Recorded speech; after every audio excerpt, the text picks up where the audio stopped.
İndi isə qayıdış prosesindən bir xəbərimiz var. Onu diqqətinizə çatdıraq. Belə ki, Xocalı rayonunun Şuşa kənd, Ballıca və Badara kəndlərinə növbəti köç karvanları yola salınıb. ARB 24-ün xüsusi müxbiri xəbər verir ki, bu mərhələdə Xocalının Badara kəndinə 6 ailə 18 nəfər, Ballıca kəndinə 9 ailə 38 nəfər, Şuşa kəndinə isə 14 ailə 51 nəfər köçürüləcək. Çıxanda 11 yaşım olub. Atamla 4 qız uşaq olmuşuq, bir oğlan.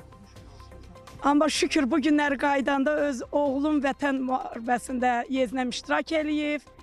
44 günlük səfərbərlik müharibəsində bu günlərdə oğlum gedib hərbi xidmətin başa vurub. Vətən borcunu yerinə yetirib bu günləri gülə-gülə qayıdıram Qarabağa, öz yerimə, vətənimə. Şükür bu günə. Gözəl hissdir həqiqətən. Allah bütün şəhidlərimizə rəhmət eləsin. Qazilərimizə can sağlığı versin. Bu hamı üçün gözəl hissdir. Bəli. Vətəndə, torpaqda olmaq düzdür. Azərbaycan bütöv vətənimizdə. Amma doğulduğumuz torpaq tam başqadır.